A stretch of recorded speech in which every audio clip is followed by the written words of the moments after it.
Today's interview was with a Southern Miss baseball legend. He's in his 8th year as the head baseball coach at West Jones, and he's a Southern Miss Hall of Famer. So with all that said, I'm bringing you the one and only, my friend, Trey Sutton. Trey, how you doing, man? Good, man. How are you? Oh, I'm doing well, man. Sorry this took so long, but I had to get you in baseball season, man. I mean, the show's not right without having you on, but thank you so much for being on. Doing Yeah. well, man. So this being your 8th year at West Jones, man, the head coach. I mean, you won a state championship in 2019. You played there. What's this whole experience been like for you? It's been great. It was my first head coaching job. I had a few years as an assistant. Um, but you know, when I thought when I was thinking about I want to be a coach, if I ended up being a head coach, this was obviously a place that was very dear to me. And I always felt like if I ever had the opportunity to get over here and fill that role, it'd be a great opportunity. It'd be something I love to do. And it just so happened it was my first opportunity. So I may have been a little green around the ears, having my first head coaching job as a 32-year-old, 31-year-old.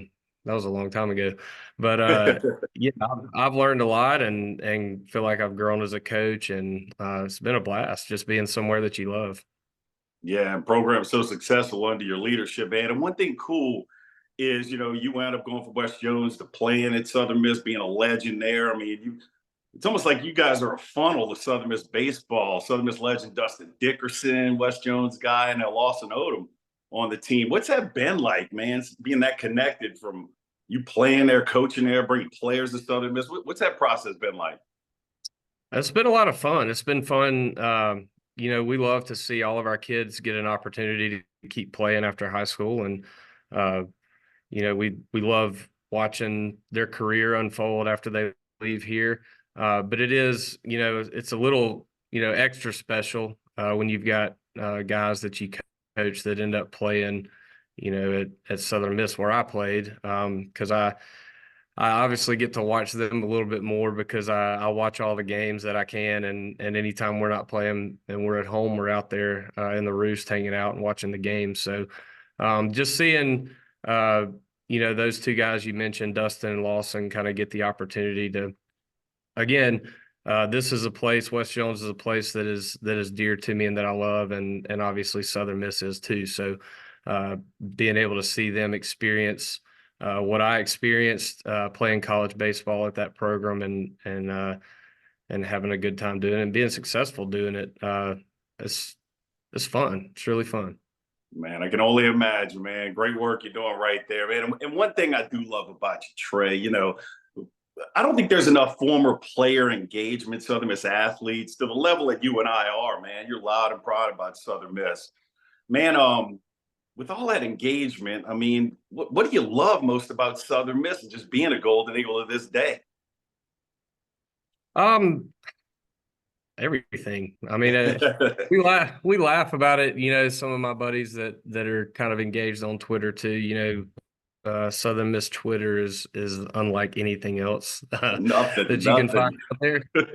out there. It's a special group of people, and I just like the banter. I just like I'm obviously engaged. I watch sports. I don't watch TV. I watch, it's either on ESPN Plus or Disney Plus or Netflix or something. I don't watch much. And really, to be honest, I don't watch many other sports or sporting events aside from Southern. I'm a huge Atlanta Braves fan and a New Orleans Saints fan, but it's not like I just flip on the TV and I'm gonna watch just a random NBA game on a Wednesday night or something. So my you know, the scope of my sports knowledge may be limited, but what I do watch, I feel like I'm in tune to, and so when I feel like I'm in tune to something, in this case, being Southern Miss sports.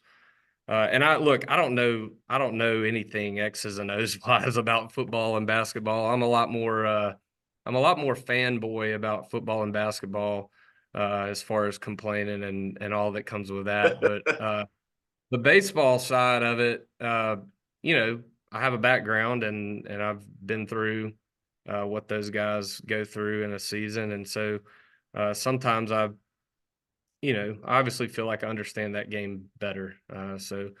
But yeah, Southern Miss Twitter if you win it like we can go from the Tuesday midweek game last week where the world was on fire, and then you take two against La Tech Friday and Saturday, and then we've all united together to attack Louisiana Technical Institute. I mean, it's fun, and people get after each other a little bit, but it's all in good fun, and that's how I view it. So it's fun. Oh, heck yeah, man. And I love every time I'm on social media, I see somebody, kind of testing your knowledge. I'm like, you do realize you're talking to Trey Sutton about baseball. I mean, it'd be like me, trying to tell somebody from Texas how to cook steaks or something like dude. But hey, real quick, Trey, I mean, baseball, a lot of highs and lows during the season. You got to be patient, fans. What's a message you might have for some of those fans just to be patient with baseball?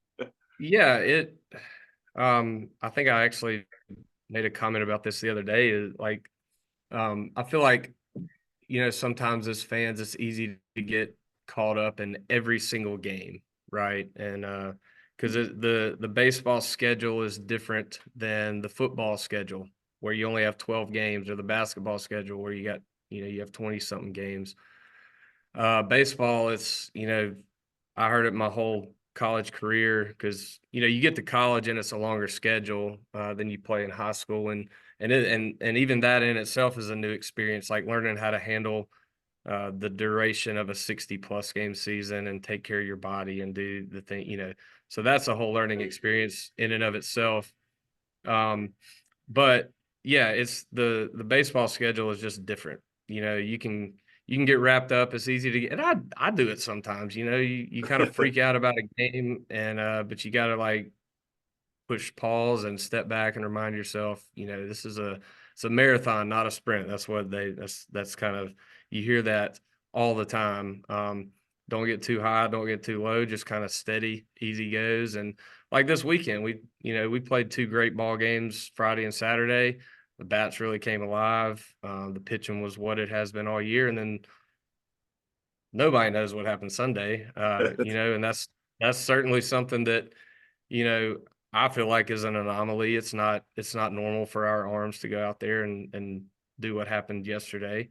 Um, and I'm sure that's something that will be addressed because that's what the coaches do. That's their job, and they do a pretty good job of addressing, the things that need to be addressed. So that's just a little example. Just this weekend, you have two great games, and everybody's hoorah, yay! And then yesterday it was like, I love it. what is happening? We're in trouble, and we're not in trouble. We just had that was a weird game.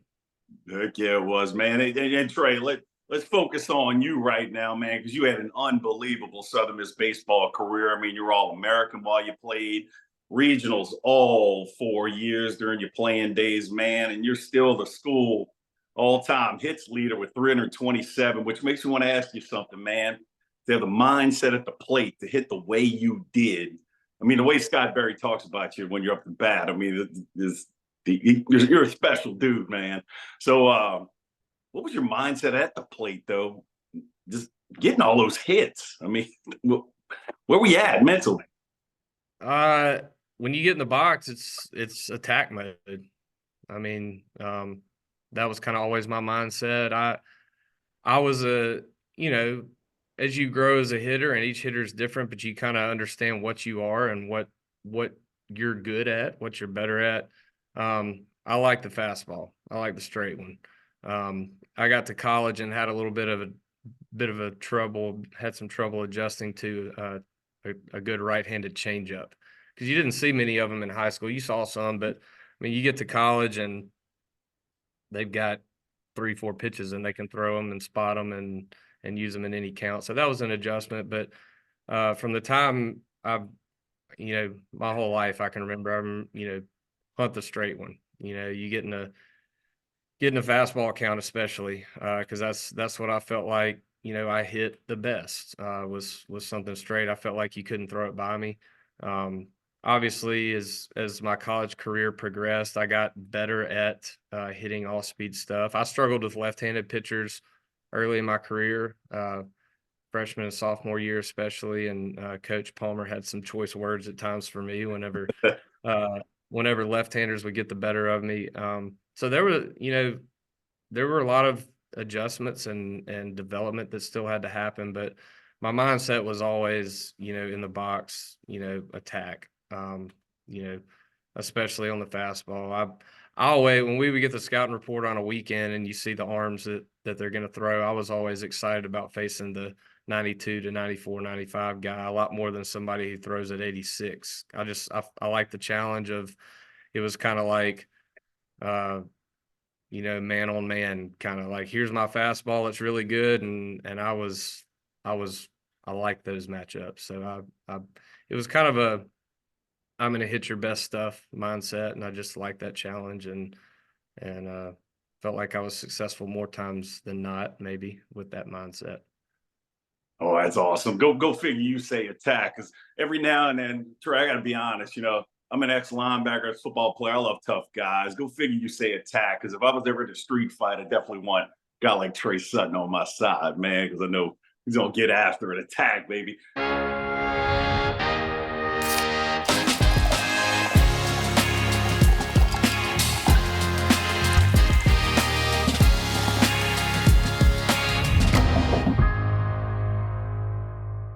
Hey, Trey, you were coached by two legends, head coach Corky Palmer and assistant coach Scott Berry. Man, what was that like being coached by those two while you played?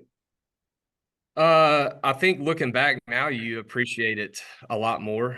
Like I knew when I was playing for Coach Palmer and Coach Barry, the kind of men that they were, and the message that they tried to get across to us day in and day out.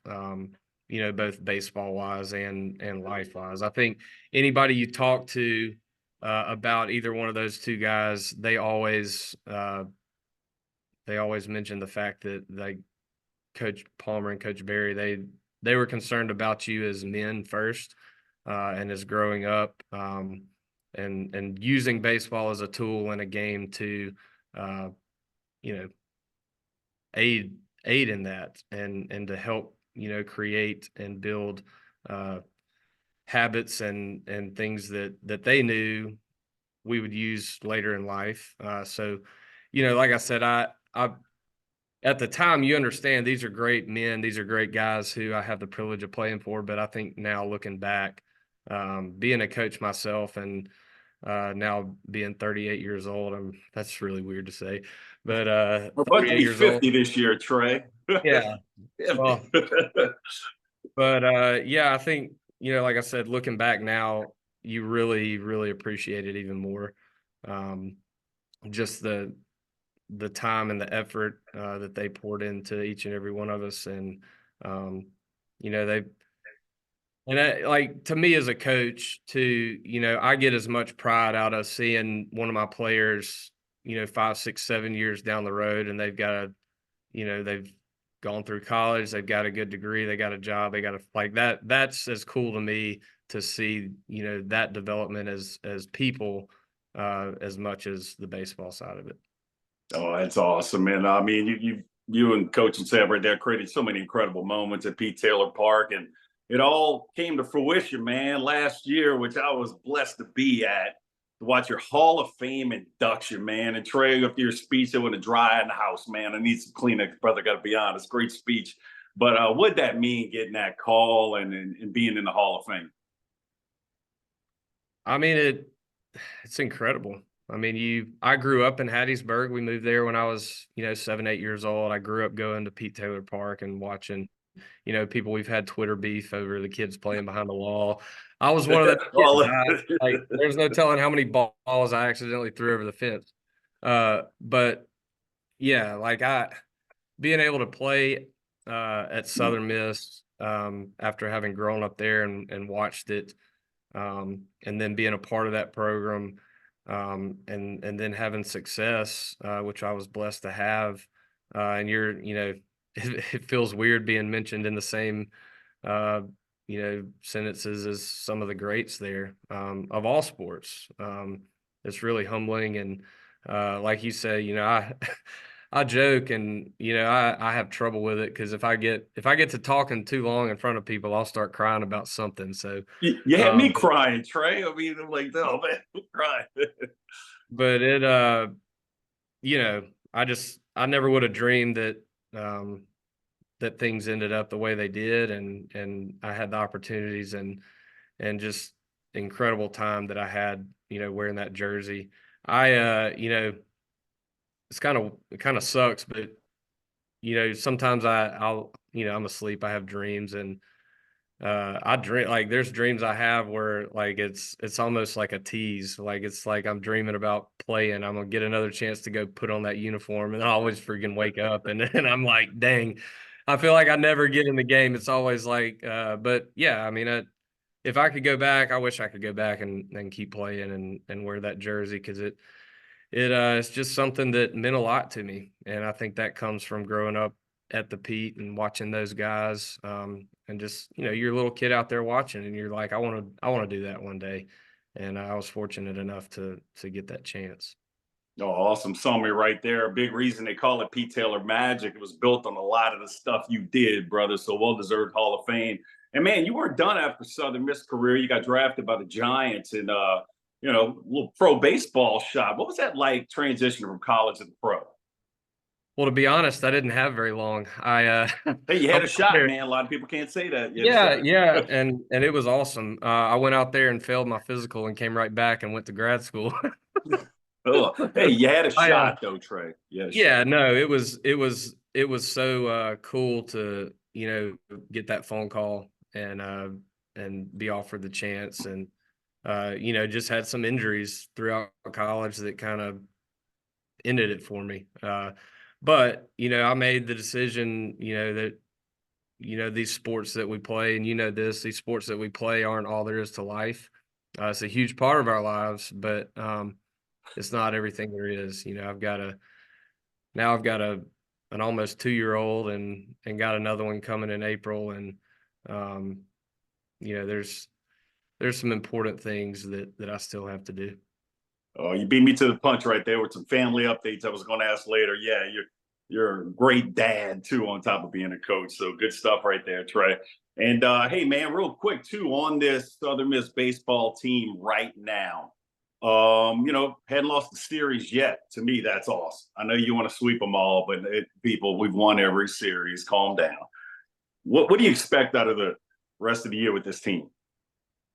I think you'll continue to see us grow. I mean, I think if you look at the roster top to bottom, it's a really inexperienced group, that we had to replace a lot of players, a lot of good players. You look out on the field, even the pitching staff. I mean, the guys we're running out there, it's a lot of new people. It's a lot of new faces, and we've played a really good schedule early, and we're sitting about where we have been the last few years. I feel like the bats, everybody wants to talk about the bats, and um, but we had a great weekend.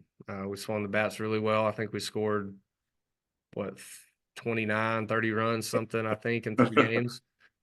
So that's going to win. And aside from yesterday, the pitching staff having a day that we hardly ever see, uh, you know, if they are what they are, and they're going to be good, then if the offense continues to improve, I think you'll see us win a lot of games. And I got to say this too. I like this week I have become the biggest Billy Butler fan in the world. Like, his comment after the state game, I like, give me 100 of those guys, and we can win some games. That mindset was awesome.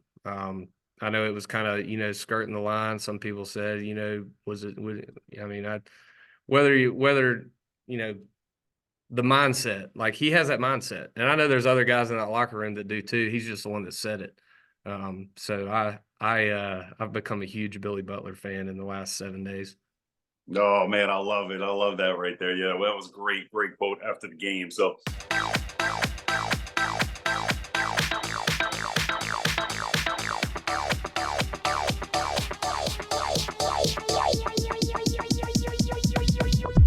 need to try it first. Hey, Trey, real quick, if you don't mind a little fun 5-question segment with you. Yeah. All right, cool. Coach, let's go. First up, what's your favorite baseball movie? Field of Dreams. Great, great movie. And next up, Trey, you never want to shy away from smack talk. Who was an opposing fan base when you played? Might have talked the best smack, or maybe a moment you remember. Had two of them, Tulane and they'd get to drinking down there in Turchin, and I'd tell them what I learned stuff about my family I didn't know. And then East Carolina, they had some quality chirp going on too. They were that stadium that was actually my favorite place to play in our conference aside from Pete Taylor. It's a great park. The fans are right on top of you. Really nice facilities and fun fans. That's funny you say that. I've said that in football. My favorite place to play was East Carolina. There's something about that, man. I hope one day we merge and get back to playing them, man. Hey, Coach, a lot of great advice with some of the great leaders that you had in your life or people in your life. What's the best bit of advice you got? Man, there's a lot. Right in my brain. I think, one thing that comes to mind, and my dad told me this when I was a player. And it's kind of stuck with me. And I tell, former players this and current players, kind of. I remember he told me this when we played. We were going to the regional at LSU my senior year, and I knew, coming down to the end and of my Southern Miss career, and he said, this weekend, just kind of stop and kind of look around and just like see where you're at, enjoy where you're at, appreciate it. Kind of a, be where your feet are kind of piece of advice. And I did, like, I remember multiple times that weekend kind of looking around, especially when we're playing LSU and there's 10-12,000 people there, and kind of thinking whatever the outcome is here, this is pretty cool. This is pretty special that I've gotten to experience this. So yeah, that's one thing that kind of comes to mind. Oh, what a great piece of advice right there, especially coming from Pops, man. Hey, Trey, who's your favorite baseball player of all time? Oh man. Or maybe two. You don't have to keep it to one. There are no rules here. So many. Most of them are Braves. I remember growing up, I loved Fred McGriff, Crime Dog, Fred McGriff, the like, yeah. I loved him, and then I obviously grew up watching Chipper Jones. Was a great player, fun to watch. Probably my favorite. This was really weird too, because a lot of Braves fans hate this guy. But probably I couldn't stand him early in his career, but I've gotten to where I really, really like him and how he plays, and is Bryce Harper. He just, he just has an edge about him, and he's a competitor, and he sometimes finds ways to create his own edge, and I think really good players do that. And he's obviously really talented, but I like watching him play. Oh, great choices right there. And then last question, Trey. So one of my favorite things is when umpires and baseball coaches kind of go at it over a bad call, man. I'm sure you had a few fair share of bad calls your way. What are some things you might do to keep your cool without losing it on an umpire? I think, man, it's so hard sometimes. I can imagine, man. But I think, a lot of times in my head, I'm telling myself, and to be honest, there are times to go after them and get tossed. That's sometimes coaches use that as a motivational thing for their team.